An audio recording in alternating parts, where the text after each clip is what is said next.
A woman's hands tremble as she clutches two boarding passes, her twin toddlers pulling at her worn jacket. She hasn't slept in 48 hours. The flight attendant smiles politely, but the woman can barely focus on her words. Her vision blurs. She takes one step forward into the aircraft, then another. Somewhere behind her, a man in an expensive suit checks his watch impatiently. The woman doesn't notice. She's too busy trying to remember if she packed enough diapers, if she locked the apartment door, if she can make it through the next 3 hours without breaking down completely. What she doesn't know is that in exactly 97 minutes, her life will change forever. And the man impatiently checking his watch will be the one to change it. Before we jump back in, tell us where you're tuning in from, and if this story touches you, make sure you're subscribed, because tomorrow, I've saved something extra special for you. The morning started the way most mornings started for Claire Bennett. Badly. The alarm hadn't gone off, or maybe it had and she'd slept through it, which seemed impossible given that she hadn't really slept at all. Her body had been present in bed for maybe 5 hours, but her mind had been running calculations, reviewing grocery lists, worrying about the electric bill that was now 12 days overdue, and wondering how she was going to explain her landlord that rent would be late again this month. When her eyes finally opened to see daylight streaming through the thin curtains of her studio apartment, Claire's first thought wasn't gratitude for a new day. It was panic. Pure, ice-cold panic that shot through her veins and had her stumbling out of bed before her brain fully engaged. The twins. She'd overslept. They had a flight to catch. Lily and Lucas were already awake, thankfully still in their shared crib, babbling to each other in that secret language only twins seemed to understand. They were 18 months old, with matching brown curls and gray eyes that looked too knowing for toddlers. When they saw Claire's face appear above them, both broke into identical smiles that would have melted her heart if she wasn't already calculating how impossibly behind schedule they were. The apartment was barely 400 square feet. Everything existed in the same space. The kitchen was 3 steps from the bed, the bathroom another 2 steps beyond that. There was no room for mistakes, no room for chaos, and absolutely no room for the life Claire was actually living. Toys were scattered across every available surface. Laundry that she'd washed 3 days ago, but hadn't had time to fold sat in a basket by the window. Dishes from last night's dinner, if you could call microwave mac and cheese dinner, were still in the sink. Claire moved through the morning routine with the efficiency of someone who had perfected the art of doing everything quickly because there was never enough time. Diapers changed, faces wiped, hair brushed, though hers barely got more than a quick run-through with her fingers. The twins needed breakfast, which meant she stood at the counter feeding them small pieces of banana and toast while simultaneously trying to pack their diaper bag for the flight. The flight. God, the flight. Claire's sister Amber was getting married in Seattle. Amber, who had somehow managed to finish college, land a great job, meet the perfect man, and plan a wedding that probably cost more than Claire made in 2 years. The invitation had arrived 4 months ago, back when Claire still had a job, back when she thought she might actually be able to afford the trip. Things had changed since then. The small marketing firm where Claire worked as an administrative assistant had downsized. She'd been let go with 2 weeks of severance pay and a handshake from a manager who couldn't meet her eyes. That was 6 weeks ago. She'd applied to 37 jobs since then. She'd gotten 3 interviews, 0 offers. Her savings account, which had never been impressive to begin with, was now hovering dangerously close to empty. But Amber was her only sister. Her only family, really, besides the twins. Their parents had passed away in a car accident 3 years ago, right before Claire discovered she was pregnant. The twins' father, a guy she'd dated for 8 months and genuinely thought might be the one, had made his feelings clear when she told him about the pregnancy. He was gone before she even started showing. No forwarding address, no child support, no explanation beyond a text message that said he wasn't ready to be a father. So Claire had done what Claire always did. She figured it out. She worked up until the day she went into labor. She was back at her job 6 weeks later, twins in the cheapest daycare she could find that didn't make her worry about their safety. She budgeted every dollar. She stopped buying anything for herself that wasn't absolutely necessary. Her wardrobe consisted of the same 5 outfits rotated endlessly. Her last haircut had been over a year ago. She couldn't remember the last time she'd bought coffee from an actual coffee shop instead of making it at home. And still, it was never enough. There was always another expense, another crisis, another thing that required money she didn't have. When the car broke down 2 months ago, she'd sold it rather than pay for repairs she couldn't afford. She'd been taking the bus everywhere since then, adding hours to her day, limiting where she could go and when. The flight to Seattle had been booked back when Claire still had hope. She'd used a credit card she probably shouldn't have used, telling herself she'd pay it off with her next paycheck. Then there was no next paycheck. She considered canceling the trip a dozen times, but every time she picked up the phone to call Amber, she couldn't do it. Amber had been there for her when the twins were born. Amber sent money when she could, even though Claire always insisted she didn't need it. Amber deserved to have her sister at her wedding. So Claire packed the diaper bag with hands that shook from too much coffee and too little food. She'd stopped eating proper meals about a week ago, telling herself it was just until she found a new job, just until things stabilized. The twins needed food. The twins needed diapers and wipes and the expensive hypoallergenic formula that Lucas required because regular formula made him break out in hives. Claire needed nothing. Claire could survive on crackers and peanut butter and whatever the twins didn't finish. Getting to the airport was its own special kind of nightmare. 2 buses, both delayed. A transfer that required hauling the twins and all their gear up a flight of stairs because the elevator was broken. Lily crying because she was tired. Lucas crying because Lily was crying. People staring with expressions that ranged from sympathy to barely concealed annoyance. Claire apologizing to strangers, always apologizing, as if her existence and the existence of her children was somehow an inconvenience to the world. By the time they reached the airport, Claire's shirt was damp with sweat despite the cool morning air. Her arms ached from carrying the twins and the bags. Her head throbbed with the beginning of what would probably become a migraine. She hadn't had time to take anything for it. She hadn't had time to do anything but keep moving, keep going, keep surviving. Check-in was a blur. The woman at the counter smiled professionally and asked if Claire needed any special assistance. Claire said no, because saying yes felt like admitting defeat, like admitting she couldn't handle this. She could handle this. She'd been handling everything alone for 18 months. It was a 3-hour flight. Security was worse. The twins had to come out of their stroller. Everything had to be removed from the diaper bag. Someone behind Claire sighed heavily when Lucas dropped his stuffed elephant and started crying. Claire bent to retrieve it, bumping her head on the conveyor belt in the process. A TSA agent asked if she was all right. She nodded, even though the room was spinning slightly, even though she wanted to sit down right there on the floor and cry alongside her son. But she didn't. She collected their things. She reassembled the stroller. She made it to the gate with 15 minutes to spare, which felt like a miracle until she realized she'd forgotten to bring any snacks for herself. The twins had goldfish crackers and apple sauce pouches. Claire had nothing. Her stomach growled, but she ignored it. She'd eat on the plane. Maybe. If she could afford the overpriced options, which she couldn't, but she'd figure something out. She always figured something out. Boarding was called for families with small children first. Claire gathered the twins, collapsed the stroller at the gate with the help of an attendant who looked barely old enough to drive, and made her way down the jetway. The fluorescent lighting made everything feel surreal. She was walking, but not quite processing where she was going or what she was doing. Autopilot. She'd become very good at autopilot. The flight attendant at the aircraft door greeted her with a smile that didn't reach her eyes. "Welcome aboard," she said, in that particular tone people use when they're being paid to be pleasant. Claire returned the greeting with a nod, unable to summon actual words. Her throat felt tight. Her chest felt tighter. She shifted Lucas higher on her hip, grabbed Lily's hand, and stepped into the cabin. The aisle stretched before her, impossibly narrow. Other passengers were still settling into their seats.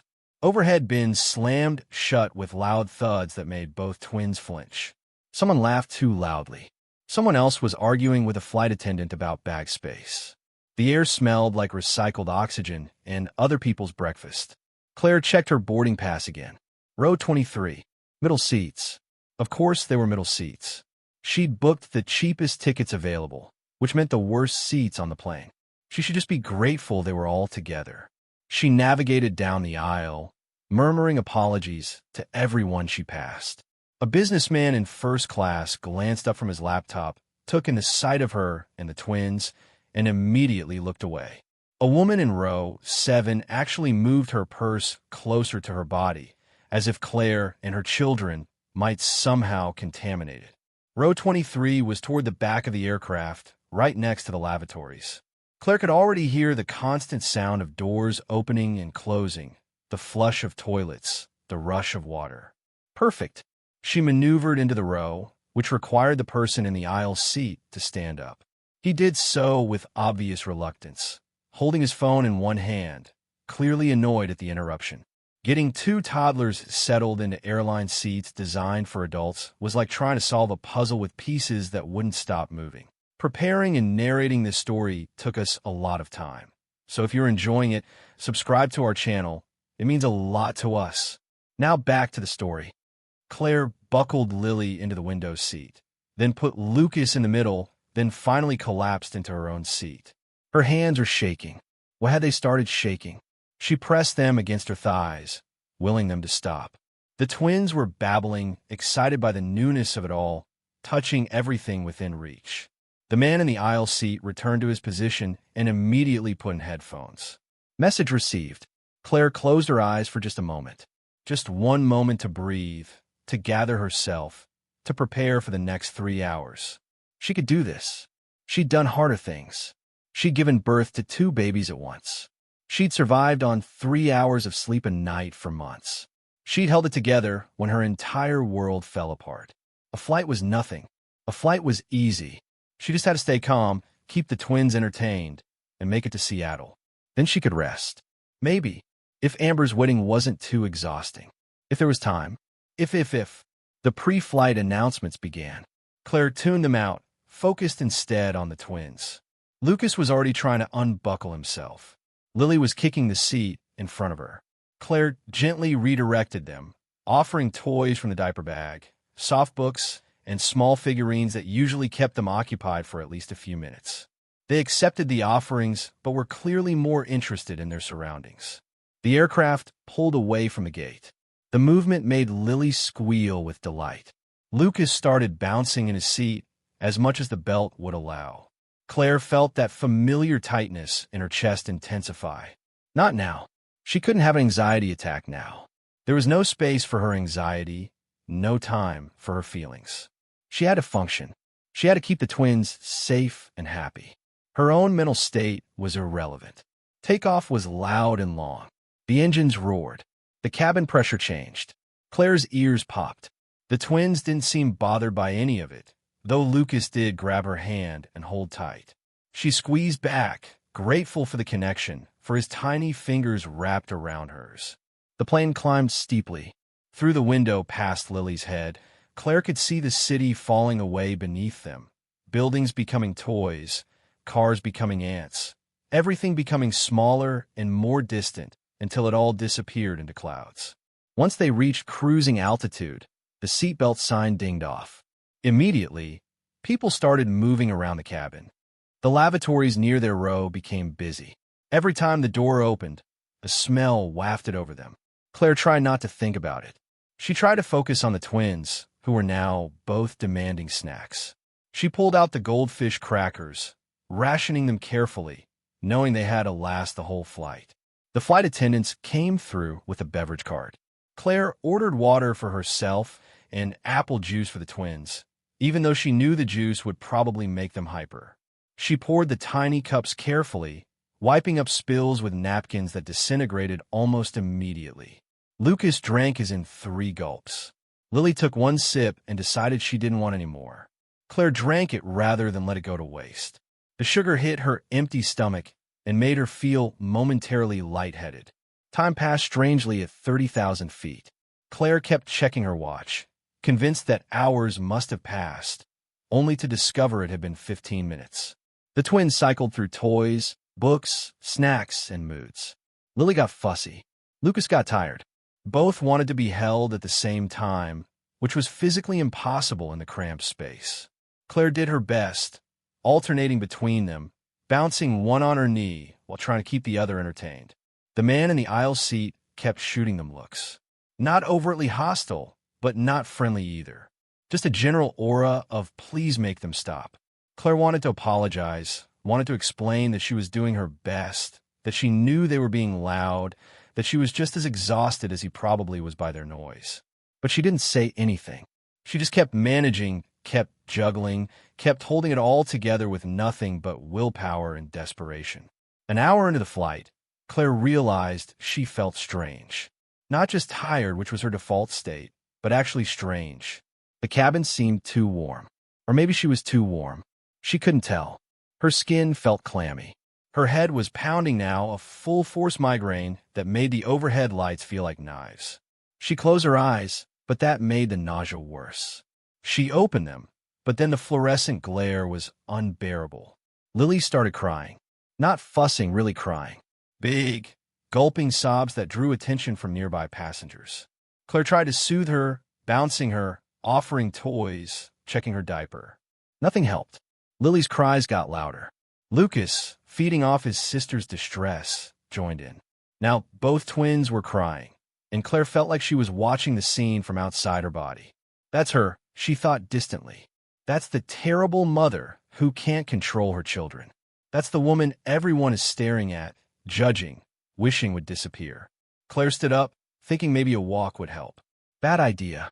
The moment she got to her feet, the cabin tilted dramatically. Except it didn't. The cabin was fine. It was her. She was tilting. She grabbed for the seat in front of her to steady herself. The woman sitting there turned around, irritated, then concerned. "Are you okay?" The woman asked, but her voice sounded like it was coming from underwater. Claire tried to respond.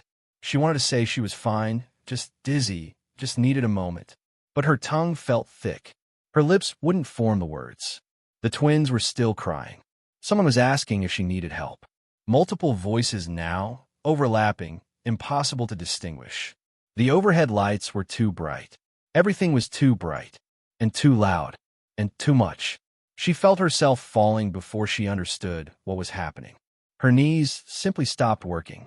She reached out instinctively to catch herself, but there was nothing to catch. The floor of the aircraft came up to meet her faster than should have been possible. She heard someone scream. Or maybe she screamed. She wasn't sure. Everything was happening in slow motion and too fast at the same time. Her head hit something hard. A seat edge, maybe, or the armrest. Pain exploded across her skull, sharp and blinding. Then she was down, crumpled in the aisle, her cheek pressed against the industrial carpet that smelled faintly of disinfectant and thousands of footsteps. Above her, chaos erupted. Voices shouting. The twins screaming. Someone's hand on her shoulder. Claire tried to push herself up. She needed to get to the twins.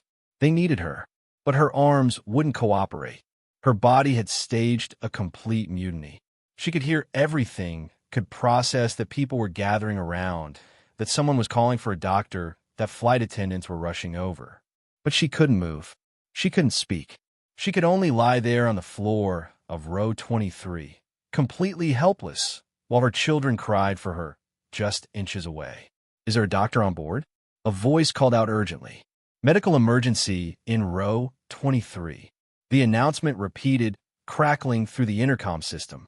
Claire's vision was graying at the edges, sound fading in and out like a radio losing signal. She fought to stay conscious, fought to reach for the twins whose cries were the only thing tethering her to awareness. Someone was checking her pulse. Someone else was asking her name. She tried to answer, but all that came out was a weak sound that didn't resemble words. In the chaos of the moment, Claire didn't see the man in first class unbuckle his seatbelt and stand. She didn't notice him moving through the cabin with purposeful strides. She had no way of knowing that the businessman who'd glanced at her with indifference during boarding was now pushing through the crowd gathering in the aisle. And she certainly didn't recognize him as Dr. Marcus Chun, CEO of Vitamedics Pharmaceuticals, one of the largest drug companies in North America, a man whose decisions affected millions of patients and whose net worth was calculated in numbers that would have seemed fictional to someone like Claire. All she knew was that strong hands were suddenly there, supporting her head, checking her airways, giving calm, clear instructions to the flight attendants. A voice, steady and professional, cut through the noise. "I'm a doctor. Give me space. Someone get water and the medical kit. You, make sure those children are secure." Claire's eyes fluttered open. Through her blurred vision, she saw a face hovering above hers. Dark eyes, sharp features, an expression of intense concentration. The man wore an expensive watch that caught the overhead light. His shirt was crisp white, probably cost more than her entire wardrobe. But his hands were gentle as they checked her pulse, as they carefully palpated her skull where she'd hit it in the fall. "Can you hear me?" he asked, his voice lower now, meant just for her. "Try not to move. You collapsed. You hit your head. Help is coming." Claire wanted to tell him about the twins. She needed him to understand that she was fine. She just needed a moment. She had to take care of her children. But when she tried to speak, the world tilted again, and this time she couldn't fight the darkness that pulled her under. The last thing she heard before losing consciousness completely was her twins crying, in a stranger's voice promising them that everything would be okay. Marcus Chun had been on hundreds of flights in his 42 years. Red ice and transatlantic routes, first class and private jets, smooth rides, and turbulent nightmares. He prided himself on his ability to work through any flight conditions, to remain focused regardless of circumstances. Today's flight from Chicago to Seattle was supposed to be unremarkable. 3 hours to review quarterly reports before a speaking engagement at a medical conference. Simple. Routine. He noticed the young woman boarding with the twins only in the vague, peripheral way one notices other passengers.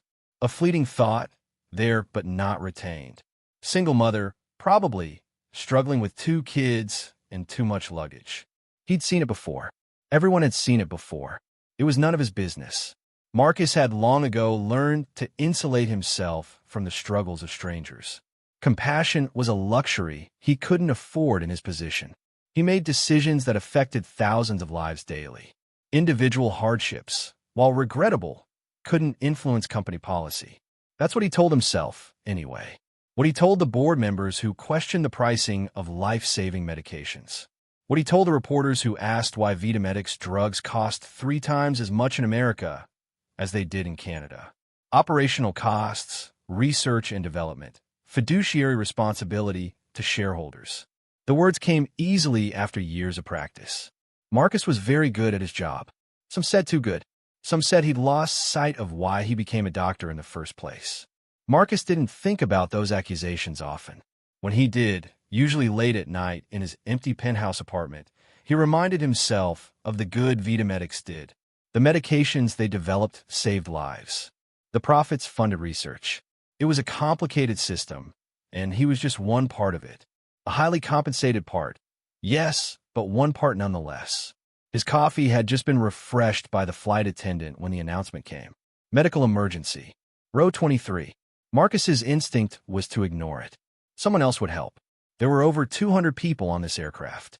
Surely someone else could handle whatever minor issue had occurred. He had work to do. The quarterly reports wouldn't review themselves. But then the announcement repeated, more urgent this time. "Is there a doctor on board? Please identify yourself immediately." Marcus set down his coffee. Years of medical training overrode his desire to remain uninvolved. He'd taken an oath once, decades ago, before the business degrees and the boardrooms. Do no harm. Help those in need. The words came back to him now, clear as the day he'd first spoken them. He unbuckled his seatbelt and stood. The flight attendant near first class looked relieved to see him approaching. "Are you a physician?" she asked quickly. "Yes." "Marcus Chun. What's the situation?" Passenger collapsed in row 23. Hit her head. She's got 2 small children with her. They navigated through the cabin together. Passengers craned their necks, trying to see what was happening. Marcus ignored them, his mind already shifting into diagnostic mode. Collapse could mean anything. Cardiac event, seizure, simple faint. Head injury complicated things. He mentally ran through protocols as he walked. The scene at row 23 was controlled chaos. Another flight attendant was on her phone with ground medical. The woman from the window seat had moved to the aisle and was awkwardly holding both twins, who were screaming. Their faces were red, tears streaming, little hands reaching toward their mother, who lay crumpled on the floor. The man who'd been in the aisle seat was pressed against the far wall, looking uncomfortable and useless. Marcus knelt beside the woman. Mid-20s, maybe early 30s, though exhaustion made age hard to determine. Too thin, dark circles under closed eyes, skin pale and clammy. He checked her carotid pulse.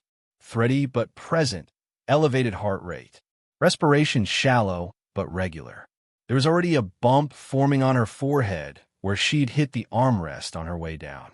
"I'm a doctor," he announced to the gathered crowd. "Give me space. Someone get water and the medical kit." He pointed at the woman holding the twins. "You, make sure those children are secure." A flight attendant rushed off to retrieve the emergency medical kit. Marcus continued his assessment, checking the woman's airways, looking for any signs of trauma beyond the obvious head contusion. Her clothes were worn but clean. Wedding ring absent. Hands showed signs of hard work, nails bitten down. He noticed she was wearing two mismatched socks, visible where her jeans had ridden up. The detail struck him as incredibly sad, though he couldn't have said why. "Can you hear me?" he asked, lowering his voice. "Try not to move. You collapsed. You hit your head. Help is coming." Her eyes fluttered open briefly. Gray eyes, he noted, disoriented. Pupils equal and reactive, which was good. She tried to speak, but couldn't form words. Classic signs of vasovagal syncope, probably, combined with exhaustion and possibly dehydration. But the head injury meant they couldn't rule out concussion. The twins' crying intensified. Marcus glanced over at them.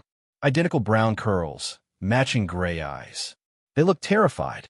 The woman holding them looked equally terrified, as if she might drop them at any moment. Behind him, the businessman from the aisle seat asked if he could return to his spot.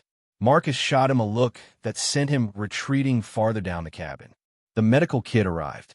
Marcus opened it, quickly inventorying the contents. Basic supplies, nothing sophisticated but enough to work with. He checked the woman's blood pressure.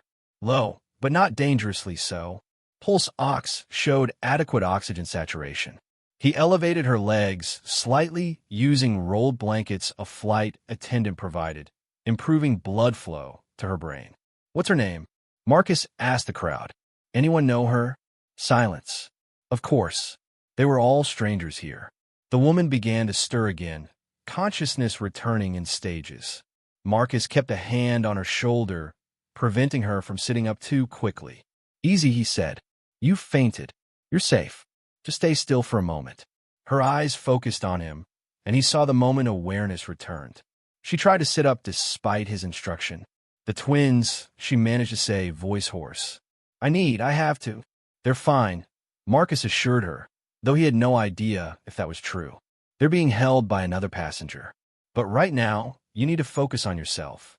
When did you last eat?" The question seemed to confuse her. She blinked slowly, clearly trying to think. "This morning? Maybe yesterday?" "I don't." Marcus's jaw tightened. He'd suspected as much. The signs were all there once he knew to look for them. Malnutrition, dehydration, exhaustion. This wasn't a simple faint. This was a body that had been pushed beyond its limits, finally giving out. He'd seen in medical school, during his rotations in emergency medicine, parents, usually mothers, who gave everything to their children until there was nothing left for themselves. "Do you have any medical conditions I should know about? Diabetes, heart problems, seizures?" She shook her head weakly, then winced as the movement clearly hurt. "No, I'm fine. I haven't been sleeping well. Please, I need to see my kids. They must be so scared." In a moment, Marcus prepared a glucose tablet from a kit, one of the few truly useful items in the standard airline medical supplies. "I need you to let this dissolve under your tongue. Your blood sugar is low. This will help." She accepted it without argument, which told Marcus just how disoriented she still was. People who were fully coherent usually protested more. He watched her carefully, monitoring her color, her breathing, the way her hands still trembled.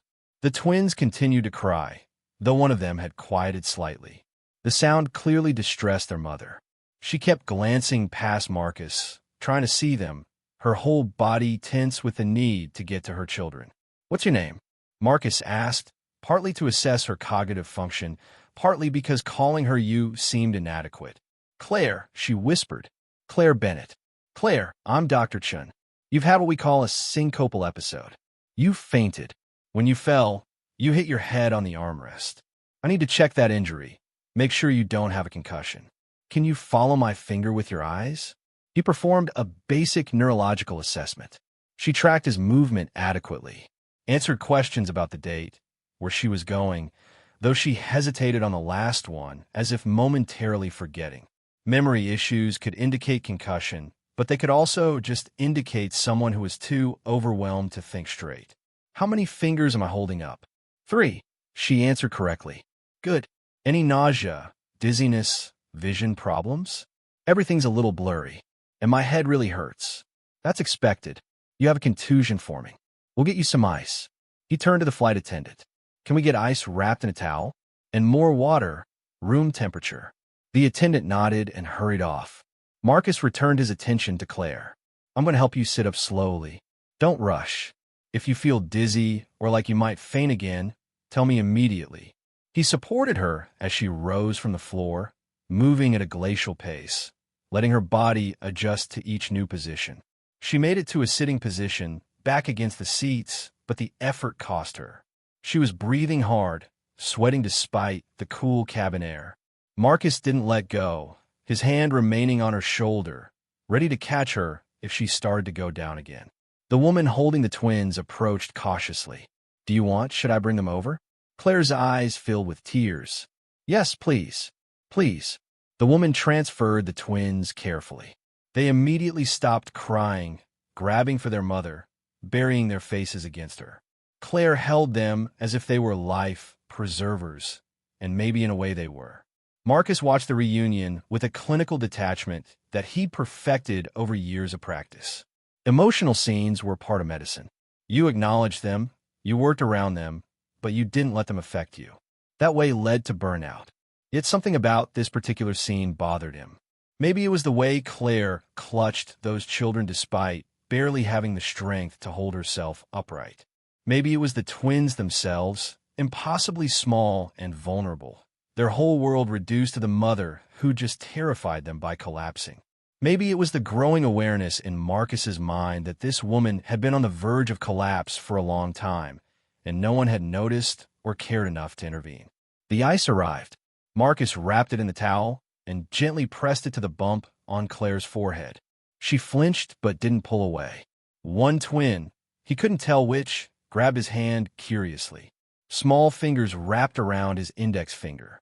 The child looked up at him with enormous gray eyes that held no fear, only curiosity. "Hi there," Marcus heard himself say, which was ridiculous. He didn't talk to children. He didn't know how to talk to children. But the twin smiled at him, a gap-toothed grin that displayed exactly 6 teeth. The other twin noticed the interaction and decided to join in, reaching for Marcus's watch. "That's Lily," Claire said weakly, indicating the one holding his finger. "And Lucas. They're 18 months. Twins run in families?" Marcus asked, making conversation while he continued monitoring her vital signs. Her color was improving slightly, the glucose tablet working its way through her system. "No, just luck, I guess." Claire managed a weak smile. Double the blessing, double the trouble. She meant it as a joke, but Marcus heard the exhaustion underneath. He glanced at the children again, properly looking at them this time. Healthy, well cared for, clean clothes even if they were mismatched. Someone was prioritizing these kids. Someone was making sure they were fed and safe and loved. That someone was the woman who'd just collapsed from not taking care of herself. The flight attendant approached with a whispered update from Marcus. The pilot had radioed ahead. Paramedics would be waiting when they landed. They had another hour and 40 minutes of flight time. Could the passenger wait that long, or did they need to divert? Marcus looked at Claire, doing rapid calculations. Her vitals were stabilizing. The head injury didn't appear severe enough for immediate intervention.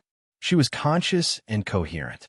A diversion would cause significant delay and cost, not to mention the logistics of getting medical care in whatever small airport they might be forced to land at. "We can make it to Seattle," he told the attendant, "but I'll need to stay with her for the rest of the flight. Is there an empty seat nearby?" The attendant checked her manifest.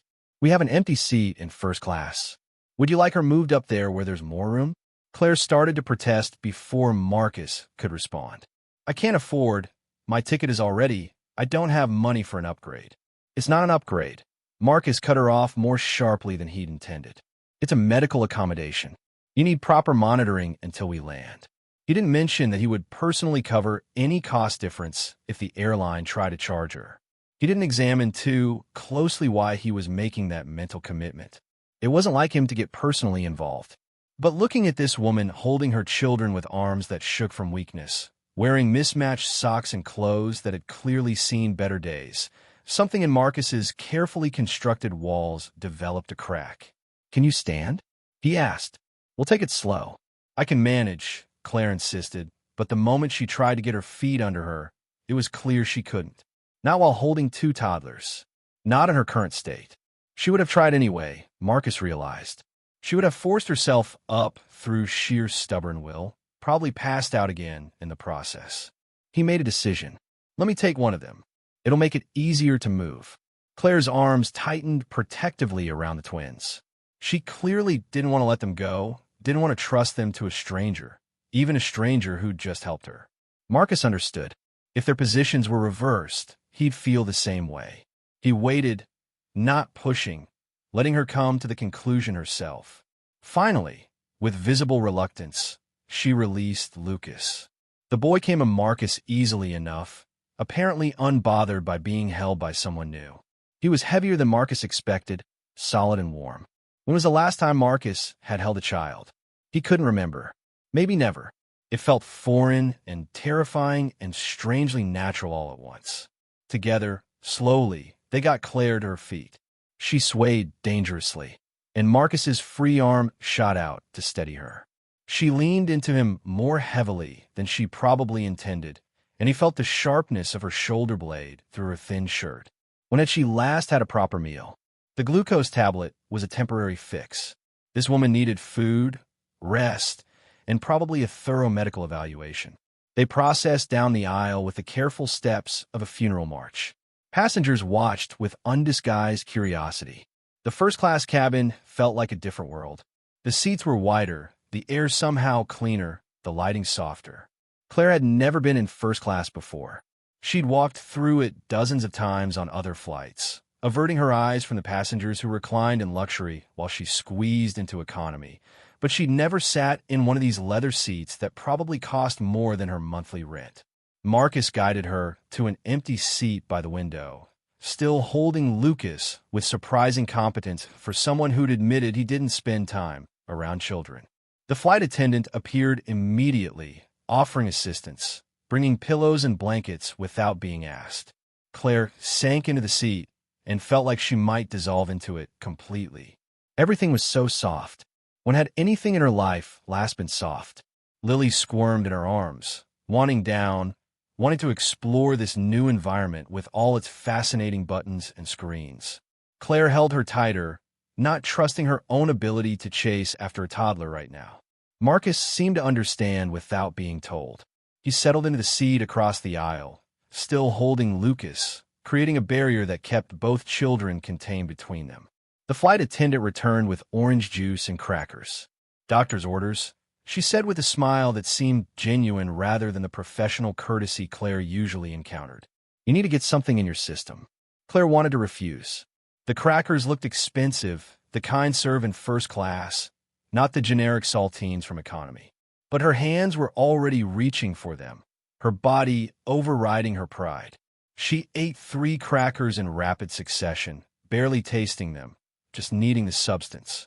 The orange juice was cold and sweet, and so good she nearly cried. When had orange juice last tasted this good? Marcus watched her with an expression she couldn't quite read. Not judgment, exactly, but intense observation. It made her self-conscious. She knew what she must look like. Her hair was a disaster, barely brushed this morning, probably sticking up at odd angles after lying on the floor. Her shirt had a stain on the shoulder where Lucas had spit up yesterday.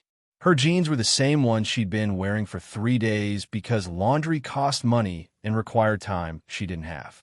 She didn't belong here among the leather seats and attentive service. "How are you feeling?" Marcus asked. His voice was different now than it had been during the emergency.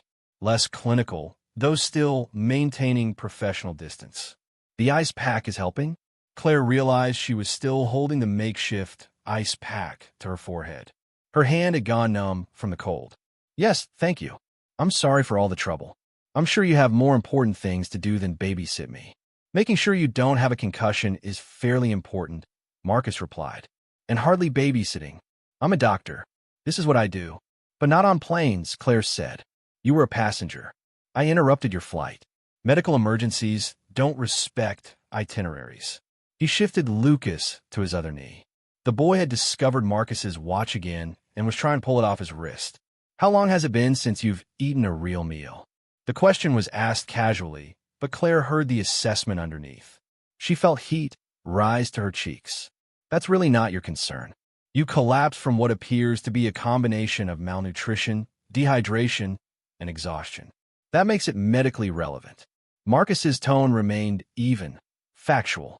"I'm not judging. I'm trying to understand what happened so I can properly advise you when we land." Claire looked away, out the window at the clouds below. They looked solid enough to walk on, like you could step out of the plane and stroll across them to wherever you needed to go. "If only things were that simple." "I don't remember exactly," she said quietly. "A few days, maybe. I've been busy with job applications, and the twins need so much, and I just haven't had time to think about myself." "That's not healthy." "I know." Claire still didn't look at him. "Believe me, I know. I'm not stupid. I'm just trying to survive right now. And sometimes survival means making choices about what gets prioritized. And you always come last on that list." It wasn't a question. Claire finally turned back to face him. "Someone has to," she said simply. "They're babies. They can't take care of themselves. So yes, I come last. That's what being a parent means." Marcus was quiet for a moment. Lucas had given up on the watch and was now playing with the safety card from the seat pocket, waving it around like a flag. "Being a parent means making sure you're healthy enough to care for them," he finally said. "If you collapse, what happens to them?" The words hit harder than Claire expected. She'd been asking herself the same question for weeks now, every time she felt dizzy or weak or pushed herself past reasonable limits. What would happen to Lily and Lucas if she couldn't function? There was no backup plan, no family to call, no safety net. It was just her, and if she failed, her children would end up in a system designed to help, but often causing more harm. "I don't have a choice," she whispered. "There's no one else." "Everyone has choices," Marcus said. "Some choices are just harder than others." "That's easy to say from first class." The words came out sharper than she'd intended. Claire immediately regretted them. This man had helped her. He was still helping her. She had no right to be hostile, but the exhaustion and stress had worn through her ability to be polite. She was too tired to pretend anymore, too tired to perform the gratitude expected of people in her position when people in his position deigned to notice their existence. To her surprise, Marcus didn't look offended. If anything, his expression softened slightly. "You're right," he acknowledged. "I'm speaking from a position of privilege. I don't know your circumstances, but I do know medicine, and I know you can't keep going like this. Something has to change. Everything has to change," Claire said, "and I'm trying. I'm looking for work. I'm budgeting every penny. I'm doing everything right, or at least everything I know how to do, and it's still not enough. So forgive me if I don't have energy to pretend this is all going to work out fine." Lily started fussing, picking up on her mother's distress. Claire pulled her daughter close, rocking her gently, humming a tuneless melody that usually provided comfort. The flight attendant appeared again, this time with a full meal tray. "Compliments of first class," she said, setting it on Claire's tray table. "And something for the little ones, too." She produced 2 small containers of applesauce and some child-friendly crackers shaped like animals. Lily's eyes went wide. She loved applesauce. Claire usually bought the cheapest store brand, rationing it to make it last, But this looked like the organic kind with the cheerful packaging she'd always walked past in the grocery store because it cost 3 times as much. "I can't accept this," Claire started to say, but Marcus interrupted. "Yes, you can. You need to eat. They need to eat. It's just food. But I didn't pay for first-class service. Consider it medical necessity. Doctor's orders." The flight attendant smiled and retreated before Claire could protest further. She looked down at the meal. A sandwich on bread that actually looked fresh, a side salad with real vegetables, fruit that appeared to be cut that morning rather than days ago. Her stomach growled loudly enough that she was certain Marcus heard it. Lily was already reaching for the applesauce, making grabby hands and bouncing in Claire's lap. "Fine," Claire said, because she was starving and pride only went so far. "Thank you." She opened the applesauce for Lily, then turned to help Lucas with his, but Marcus was already handling it. He produced a plastic spoon from somewhere and was feeding the boy with careful efficiency. Lucas accepted each bite happily, seemingly unbothered that his mother's hands weren't the ones holding the spoon. The sight created a strange ache in Claire's chest. The twins had never known their father. They'd never had anyone but her. Seeing Lucas comfortable with this stranger should have been reassuring, but instead it felt like evidence of what they were missing. She bit into the sandwich to distract herself from the thought. Turkey and Swiss with some kind of fancy mustard. It was delicious. She finished half of it before remembering she should probably save some for later, but her body had other ideas. Before she knew it, the entire sandwich was gone, along with the salad and most of the fruit. She felt almost guilty about how good the food tasted, how much better she felt after consuming it. "Better?" Marcus asked. He'd finished feeding Lucas the applesauce and was now giving him some water from a sippy cup that the flight attendant had thoughtfully provided. "Much," Claire admitted. "I didn't realize how hungry I was." Your body was in survival mode. It shuts down non-essential functions to conserve energy. That's why you fainted. There was nothing left to conserve. Claire handed Lily the animal crackers one at a time, making them last. "Have you seen this before? People collapsing from not eating enough?" "In medical school, yes. During my residency in emergency medicine, I treated patients who'd gone without food for various reasons. Homelessness, poverty, eating disorders, medical conditions. The body can endure a lot, but everyone has limits." "Is that what you do now? Emergency medicine?" Marcus hesitated, and in that hesitation, Claire sensed a story. "No," he said finally. "I'm in pharmaceuticals now. Research and development, mostly. Administration. That's quite a change from emergency medicine." "It is." He didn't elaborate, and Claire didn't push. She was too busy managing Lily, who had decided she was done sitting still and wanted to explore. Claire tried to corral her, but the seatbelt was restricting movement and her own body was still weak. Marcus set Lucas down in his seat and reached over to help, catching Lily mid-escape attempt and redirecting her attention to the TV screen embedded in the seat in front of them. "There's a child's channel," he said, navigating through menus with quick familiarity. "Might keep her occupied for a while." Lily's face lit up at the colorful animations that appeared on the screen. She settled immediately, transfixed. Claire felt a rush of gratitude that was almost overwhelming. Such a small thing, putting on a show, but it meant 15 minutes where she didn't have to actively entertain, where she could just sit and breathe and let her body recover. "You're good with them," she observed. "Do you have children?" "No." Marcus's response was quick, definitive. "No children. Never married. No family beyond an elderly mother. I see twice a year if I'm lucky." The admission surprised Claire. He seemed like the type who would have a perfect family to match his perfect career. Wife who did charity work, 2.5 kids in private school, golden retriever, named something classic. That was unfair of her, she knew. She was making assumptions based on his appearance and where he sat on the airplane. But he'd made assumptions about her too. Maybe they were even. "What about you?" Marcus asked. "The twins' father, is he involved?" Claire's laugh was bitter. "He's not involved in anything. He left when I told him I was pregnant. Haven't heard from him since." "I'm sorry." "Don't be." "I'm not. We're better off without someone who doesn't want to be there." The words were true, but they still hurt to say.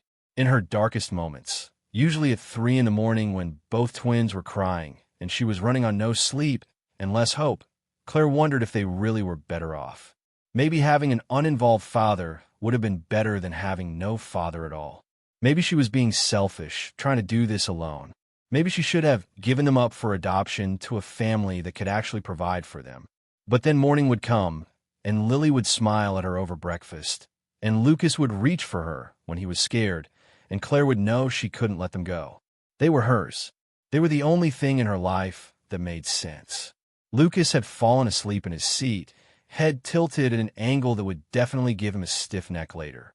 Claire watched his chest rise and fall with each breath. He looked so peaceful. Both twins did when they slept. All the energy and chaos that defined them when awake drained away, leaving just small people who needed love and protection. What happens when we land? She asked Marcus. You said paramedics will be waiting? Standard procedure after a medical emergency on a flight. They'll want to evaluate you, probably recommend you go to the hospital for observation given the head injury. I can't afford a hospital visit. I don't have insurance right now.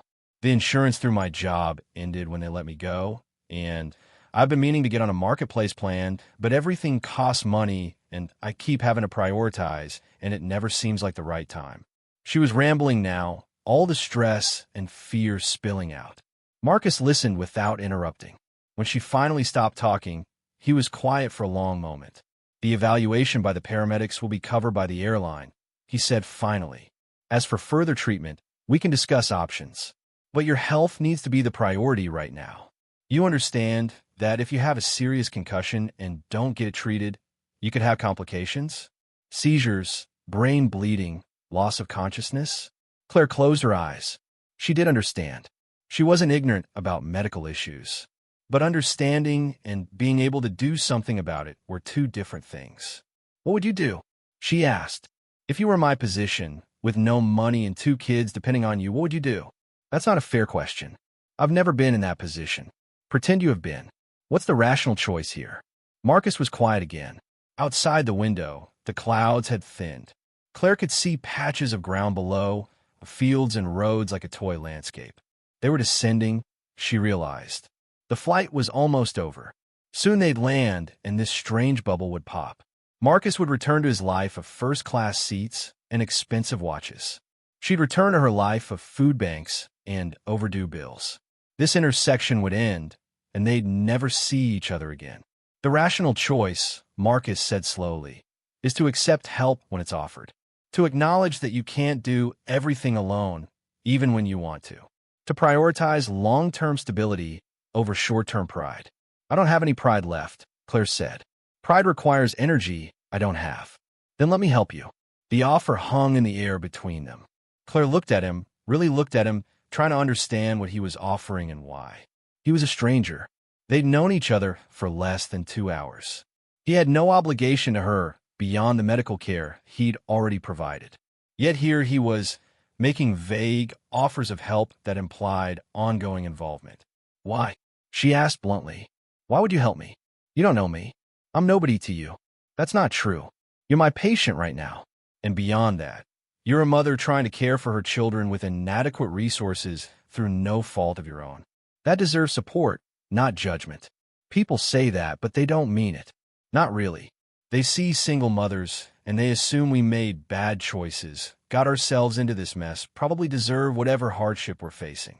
Do I strike you as someone who makes assumptions? Claire considered the question. For what she'd seen, Marcus was careful, methodical, someone who dealt in facts rather than opinions. Yes, she admitted, but even careful people have biases. You're right, they do. But I try to recognize mine and account for them. And right now, I see someone who needs help. If our situations were reversed, if I were the one who collapsed and you were the one with resources, would you help me? The question caught Claire off guard. Would she? If she had money and stability and saw someone in crisis, would she step in or walk away? A year ago, she might have walked away. She'd been so consumed with her own survival that other people's problems felt like luxuries she couldn't afford to notice. But sitting here now, having been on the receiving end of unexpected kindness, she thought she understood what Marcus was really asking. I like to think I would help, she said quietly. I hope I would be the kind of person who helps. Then extend yourself the same grace. The plane's engines changed pitch. The pilot's voice came over the intercom, announcing their initial descent into Seattle. Flight attendants began preparing the cabin for landing. Lily had dozed off at some point, lulled by the TV program and her full stomach. Both twins were asleep now. Claire felt the pull of sleep herself, but fought it. She needed to stay alert, needed to figure out what came next. Marcus produced a business card from his wallet. "My personal number is on here," he said, handing it to her. "When we land, you'll be evaluated by paramedics. Depending on what they say, you may need to go to the hospital or you may be clear to leave. Either way, I want you to call me. I can help arrange accommodations if you need them, or transportation, or whatever else you need." Claire took the card. It was expensive cardstock, embossed lettering. Dr. Marcus Chun, Chief Executive Officer, Vitamedics Pharmaceuticals. The address listed was in downtown Chicago. She'd heard of Vitamedics. Everyone had. They made medications for everything from blood pressure to cancer. They were also constantly in the news for drug pricing controversies. "You're a CEO," she said, looking up at him, "of a pharmaceutical company." "Yes, and you stopped to help me."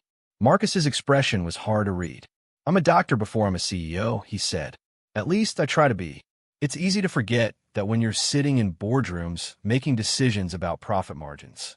Maybe helping you was helping remind myself of that. The honesty in his answer surprised Claire.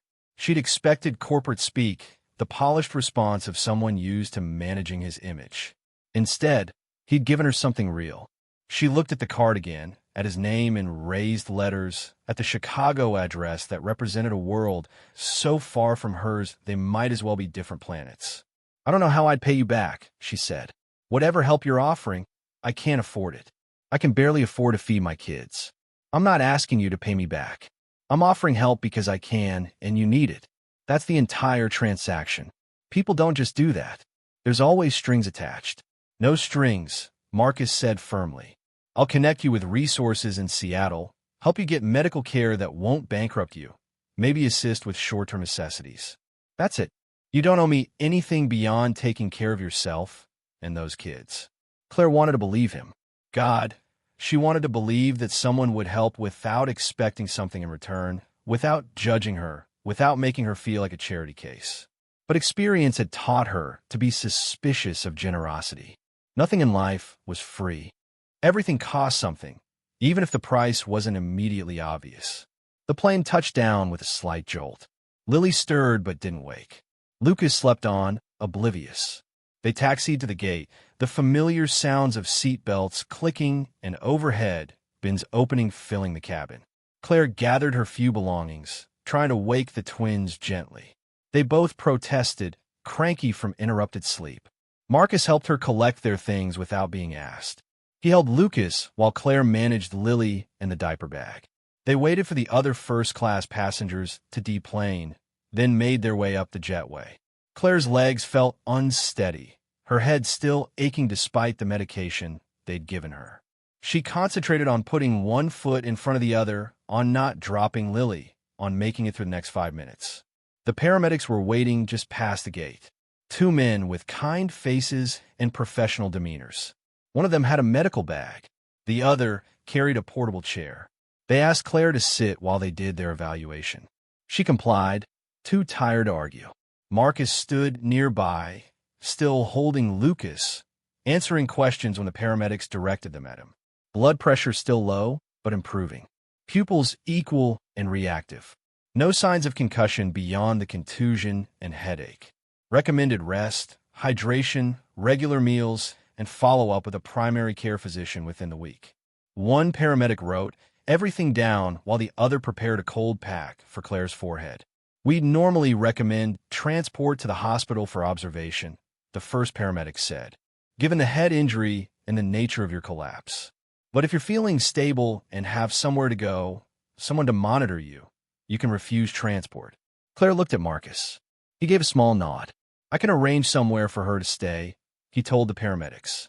"And I'll ensure she gets proper medical follow-up." "Are you family?" The question hung in the air. Marcus and Claire looked at each other. They weren't family. They were barely acquaintances.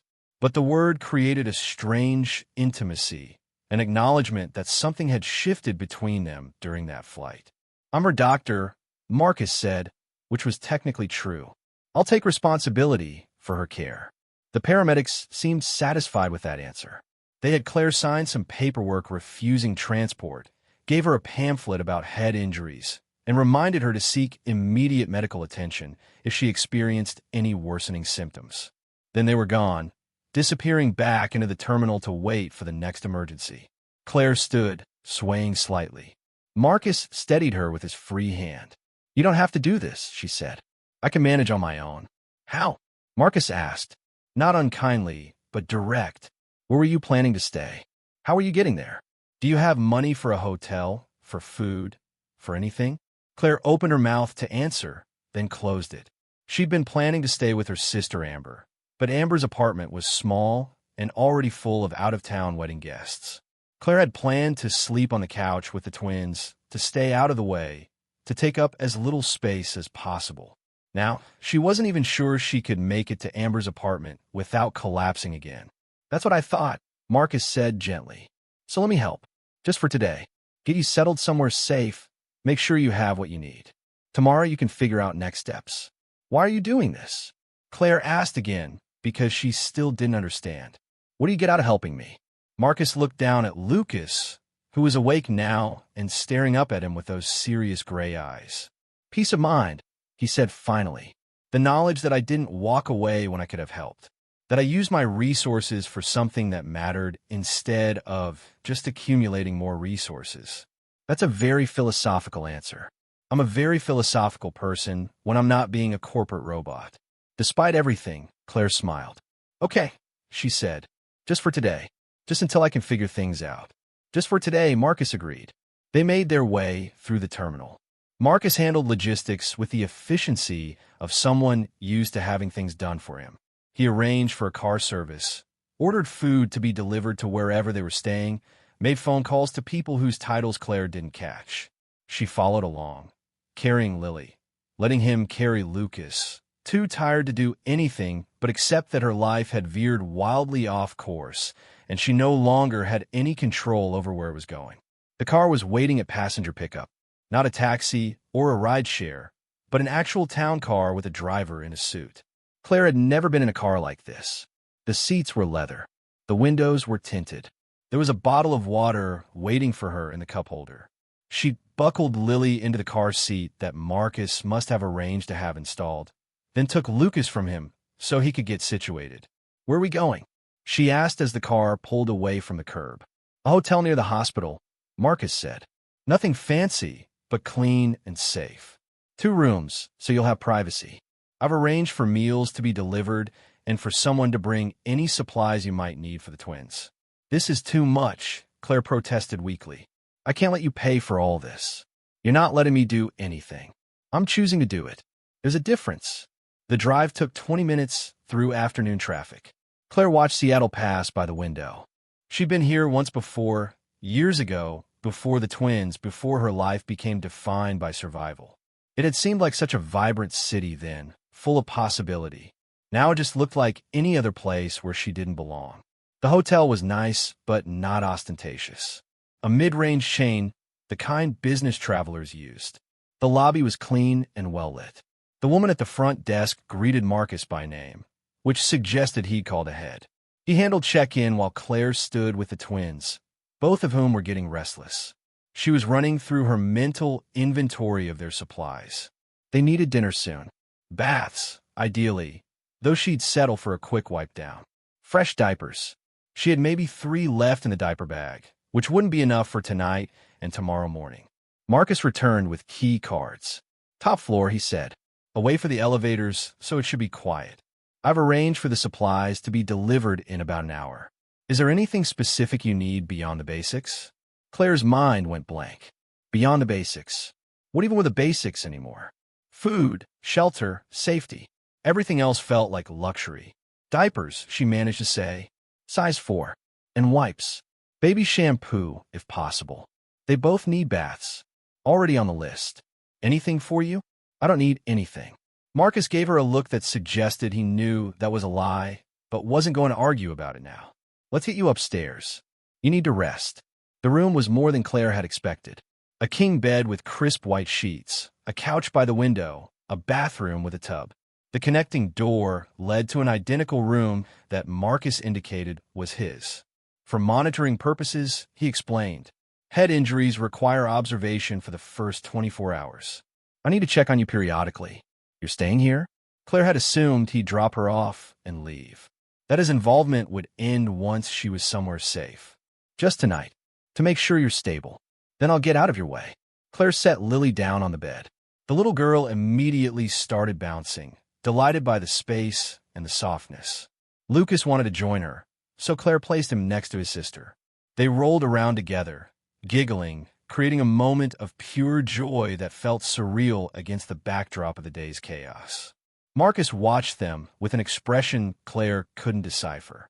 Longing maybe, or regret, or just simple observation. He'd said he had no children, no family beyond a mother he rarely saw. What must that be like, to have built a successful career but have no one to share it with? Thank you, Claire said because she hadn't said it yet.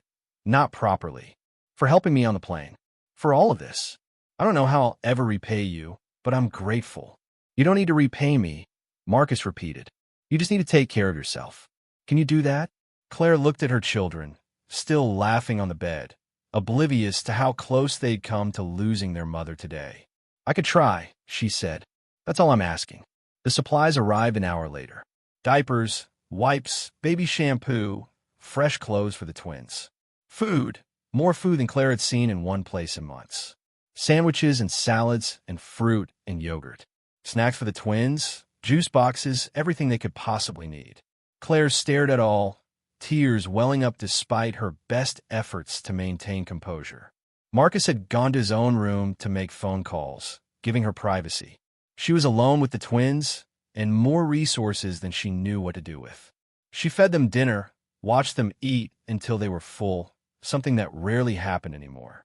Then she ran a bath, using the expensive baby shampoo that smelled like lavender. She washed their hair gently, letting them play in the water, taking time she usually couldn't afford. By the time both twins were clean and in fresh pajamas, Claire was exhausted all over again. But it was a different kind of exhaustion. Not the grinding, desperate fatigue of someone with no options. Just simple tiredness from a long day.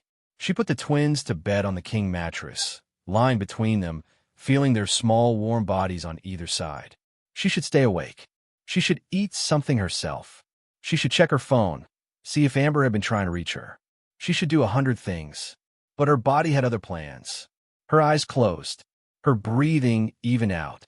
For the first time in longer than she could remember, Claire Bennett slept without fear, without anxiety, without the constant background noise of worry that had become the soundtrack of her life.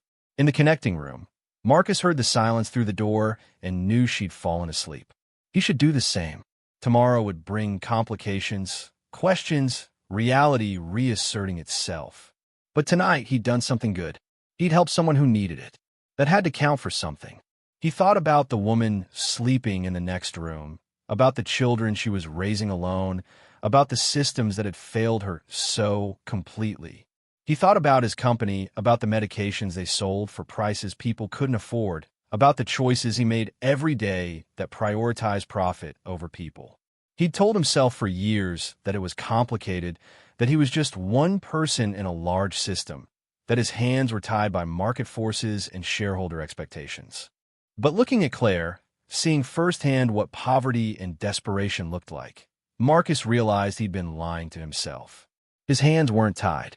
He had more power than almost anyone to make changes, to help people, to use his position for something beyond accumulating wealth.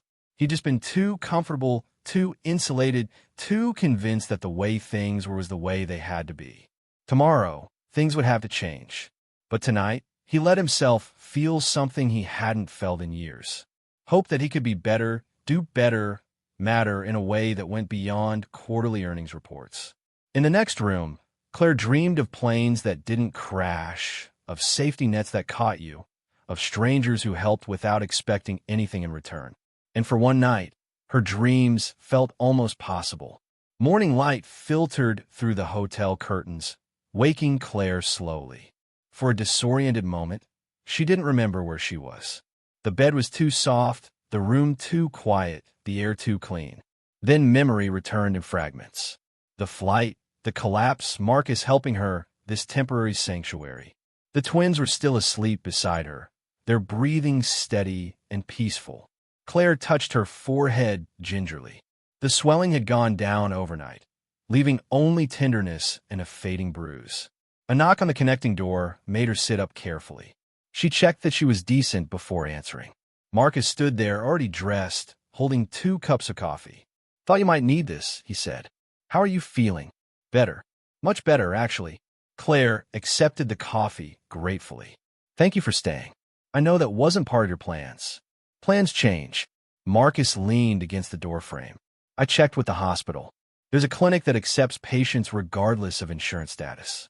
I can take you there this morning, get you properly evaluated. After that, we need to talk about next steps." Claire nodded, sipping the coffee. It was perfect, somehow exactly how she liked it. "About that, I can't keep accepting your charity. You've done more than enough already. I need to figure out how to manage on my own." "We'll discuss options," Marcus said. "But first, medical clearance. Non-negotiable." The clinic visit was efficient and thorough. The doctor confirmed what Marcus had suspected: severe exhaustion, malnutrition, and a minor concussion that was already healing. She prescribed rest, proper nutrition, and stress reduction, advice that would have been laughable if Claire wasn't so tired of laughing at impossible recommendations. The visit cost nothing, as Marcus had promised. He'd apparently made arrangements, though Claire didn't ask for details.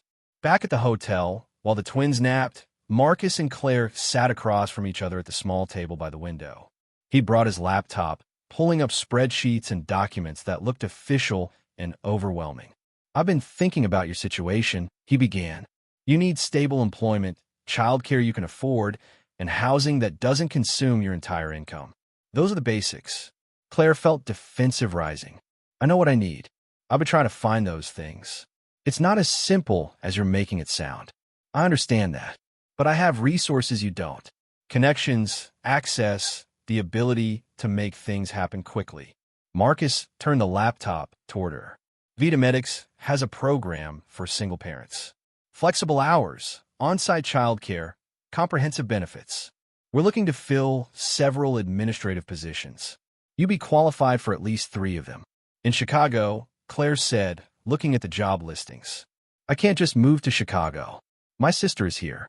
This is where I've always lived." "Is your sister able to help you the way you need?" Marcus asked gently. "From what you've told me, she has her own life, her own commitments. Moving might give you a fresh start, a chance to build something stable." Claire stared at the screen, at job descriptions that promised exactly what she needed. Reasonable pay, benefits that would cover the twins, childcare that wouldn't consume half her paycheck. It seemed too perfect, too convenient. "This feels like you're creating a job for me out of pity. I'm offering you an opportunity you're qualified for.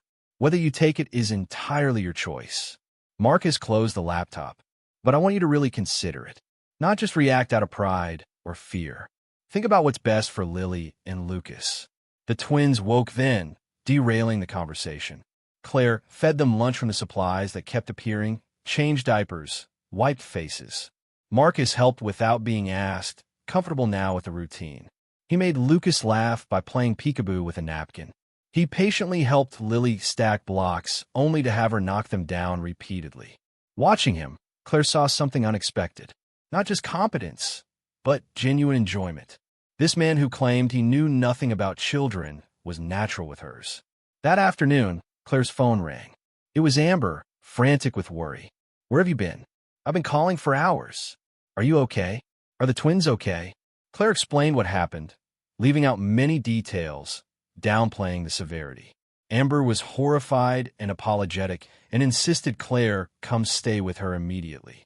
But when Claire mentioned the hotel, the supplies, the medical care all provided by a stranger on the plane, Amber went quiet. "Claire, is this safe? You don't know this man. He could be anyone. He's a doctor. He helped me when I needed it most. That's all."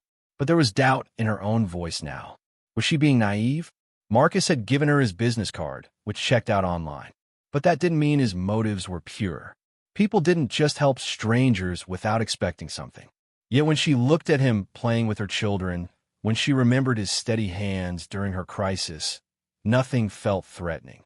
Just unexpected kindness from someone who could afford to give it. That evening, Amber came to the hotel. She wanted to meet Marcus, to assess the situation for herself. Claire couldn't blame her. If positions were reversed, she'd do the same. The meeting was awkward but civil. Amber asked pointed questions. Marcus answered honestly, never defensive, accepting her protective skepticism. By the end, Amber seemed satisfied if not entirely comfortable. After Amber left, Claire made her decision. She called Marcus to his room. "I'll consider the Chicago position," she said, "but I need guarantees. A real job, not charity disguised as employment. A lease I can afford without assistance. The ability to leave if it doesn't work out. I won't be trapped. Those are reasonable terms." Marcus pulled up a contract on his laptop. "This is what I'm prepared to offer. Standard employment contract, probationary period, benefits that activate immediately. Housing assistance for the first 3 months to help with the transition, then you're on your own. Everything formal and legal. No strings." Claire read through the contract carefully. It was legitimate, almost too generous. The salary was livable, the benefits comprehensive, the terms clear. This could change everything for her and the twins. But taking it meant trusting Marcus, meant uprooting what little stability she had, meant gambling on a stranger's promises. She thought about Lily and Lucas sleeping in the next room. Thought about the last year of struggling, of going without, of being one emergency away from complete disaster. Thought about what she wanted for her children beyond mere survival. They deserved more than she'd been able to give them alone. "I'll take it," she said, "with the understanding that if this isn't what you're promising, I'm walking away." "Fair enough." Marcus extended his hand. She shook it, sealing an agreement that felt momentous and terrifying. 6 months later, Claire stood in the playground of Vita Medix's childcare center, watching Lily and Lucas play with other children. She found an apartment she could afford, made friends with other single parents in the program, established routines that didn't leave her constantly exhausted. The job was real, the support genuine, the opportunity transformative. Marcus had become an unlikely friend, checking in regularly, celebrating small victories, offering advice without judgment. He'd changed too, she noticed, made public commitments to reducing drug prices, established more programs for employees struggling financially, spoke openly about using privilege to help others. The board wasn't happy, but Marcus seemed lighter somehow, more aligned with the person he wanted to be. One evening, as Claire picked up the twins from daycare, Marcus was there waiting. He'd promised to take them to dinner, a monthly tradition they'd established. Lily ran to him immediately, Lucas close behind. They adored him, called him Uncle Marcus, trusted him completely. "You know," Claire said as they walked to his car, "I never thank you properly. For saving my life. For changing everything. You did thank me. Multiple times." Marcus opened the car door for her. "Besides, you saved yourself. I just provided resources. You did the hard work. Still, I want you to know it mattered. You mattered. You still matter." Marcus smiled, that rare, genuine smile he usually kept hidden. "You matter too. All 3 of you. More than you probably realize." They drove through Chicago as evening fell, the city lights beginning to glow. The twins chattered in the back seat about their day. Claire looked out the window, at this life she'd built from ruins, at the stability she'd found in the most unexpected way. She thought about that flight, about collapsing in the aisle, about the man who chose to help when he could have walked away. Sometimes strangers weren't just strangers. Sometimes they were exactly what you needed, arriving precisely when hope seemed impossible. And sometimes, if you were brave enough to accept help, to trust despite fear, to take the chance offered, life could transform in ways you never imagined possible. Claire reached back and squeezed each twin's hand. They squeezed back, their small fingers warm and sure. This was family, she thought. Not perfect, not traditional, but real and chosen and full of love. And that was more than enough. Up next, you've got 2 more standout stories right on your screen. If this one hit the mark, you won't want to pass these up. Just click and check them out.